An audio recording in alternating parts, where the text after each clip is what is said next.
Core i9-14900KS, Ryzen 9-7950X3D, Core Ultra 7265K. What does any of that mean? If you've ever stared at a CPU spec sheet and felt completely lost, welcome to the club. Processor names are somehow even more confusing than GPU names because you've got two major companies, Intel and AMD, both doing their own thing, with their own weird letters and numbers. But today we're fixing all of that. By the end of this video, you will know exactly what every part of a CPU name tells you, and you'll never overpay for a processor again. Let's go. Intel, i3, i5, i7, i9. Let's start with Intel, specifically their Core lineup. The most common processors you'll see in gaming PCs and laptops. Intel uses a tier system: i3, i5, i7, and i9. i3 entry level, great for basic tasks, web browsing, light work, not for gaming or heavy workloads. i5, the sweet spot. This is where most people should be. An i5 handles gaming, multitasking, and everyday productivity without breaking a sweat. i7, upper mid-range to high-end. More cores, better multitasking, great for content creators and streamers.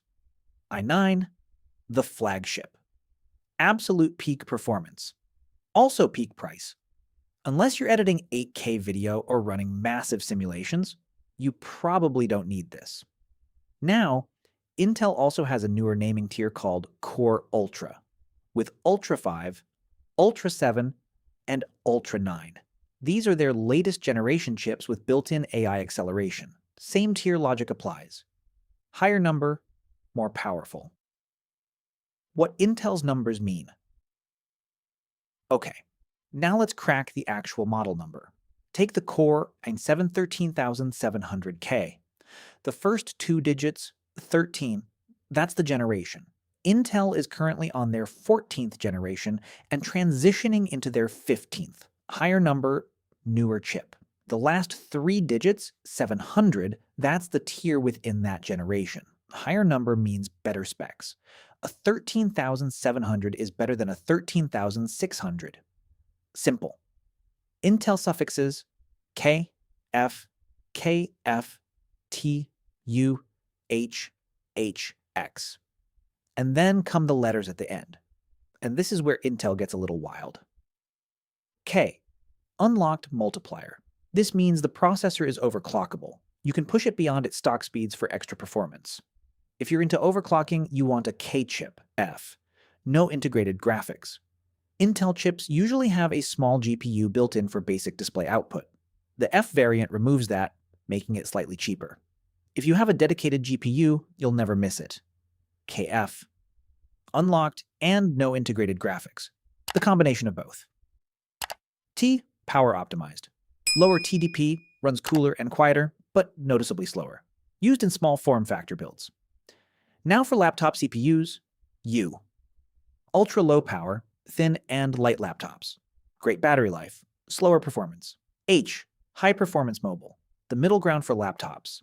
HX, the monster mobile chip. Desktop class performance in a laptop. Your laptop will be thick, hot, and loud, but fast. AMD Ryzen 3, 5, 7, 9. Now let's talk AMD. Their mainstream lineup is called Ryzen, and the tier system is almost identical to Intel's. Ryzen 3, budget, basic tasks. Ryzen 5, sweet spot, most people's pick. Ryzen 7, enthusiast tier, more cores, great for creators. Ryzen 9, flagship, extreme performance. AMD also has Threadripper for workstation monsters. We're not going there today. That's a whole other video. What AMD's numbers mean. Let's break down a Ryzen model number. Take Ryzen 77800X3D. The first digit, 7, is the generation. AMD is currently on Ryzen 9000 series. Higher number, newer generation. The second digit, 8 in 7800, is the tier within that generation. 900 series is top, 800 is high-end, 700 is mid, 600 is entry.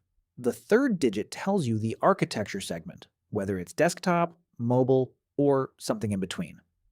The last digit is a product line indicator, and you can mostly ignore it. So Ryzen 7 7800, that's a 7th gen high-end desktop chip. Got it? AMD suffixes: X, X3, D, G, E, H, S, H, X. Now the AMD suffixes. And there are some really important ones here. X, high performance variant, better boost clocks, higher power limit, faster out of the box compared to the non-X version. X3D, and this one is special. 3DV cache. MD stacks extra cache directly on top of the CPU die, which gives a massive boost in gaming specifically. The Ryzen 7 7800X3D is one of the best gaming CPUs ever made, not because it has the most cores, but because of this extra cache. Absolutely wild technology. G integrated Radeon graphics, AMD's answer to Intel's iGPU chips. The G series can actually game at low settings without a dedicated GPU, which is handy for budget builds. E efficiency focused, lower power consumption. For laptop, AMD chips, HS, high performance, lower power draw. The balanced laptop option, HX, maximum performance mobile. Same idea as Intel, HX, desktop power in a laptop chassis. Intel versus AMD, who wins at what? Okay, so Intel versus AMD, who wins? Honestly, it depends entirely on what you're doing. For pure gaming, AMD's X3D chips have been dominating benchmarks for the past couple of years. The extra cache makes a real difference in frame rates. If gaming is your only priority, AMD X3D is usually the move. For content creation, video editing, rendering, Intel's high core count, i9s, and AMD's Ryzen 9s trade blows. Check benchmarks for your specific software. For budget builds, AMD Ryzen 5 and Intel Core i5 are neck and neck. Both are excellent. Buy whichever is cheaper at the time of purchase. For laptops, check the TDP and read real-world reviews. A chip spec sheet means nothing if the laptop's cooling system can't sustain the performance. How to pick the right CPU. Here's the quick cheat sheet. Gaming on a budget? Ryzen 5 7600 or Intel Core i5 13400. Both are fantastic. Gaming and you want the best frames? Ryzen 7 7800X3D. No contest. Content creation and streaming? Ryzen 9 7900X or Intel Core i7 14700K. Lots of cores, great multi-threading. Absolute no compromise workstation? Ryzen 9 7950X or Intel Core i9 14900K. And a big power bill. And the universal rule, always check benchmarks for the specific workload you care about.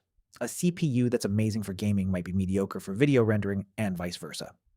Outrow. And there you go. CPU names, fully decoded. Intel i3 through i9, K means overclockable.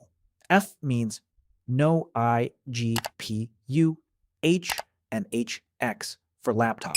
AMD Ryzen 3 through 9, X means faster, X3D means extra cache and gaming dominance, G means built-in graphics. If this saved you from buying the wrong processor, drop a like. It helps the channel a lot. And let me know in the comments. Are you Team Intel or Team AMD? It's always a war down there, and I love it. Subscribe if you're new. New PC hardware videos every single week. See you in the next one. Peace.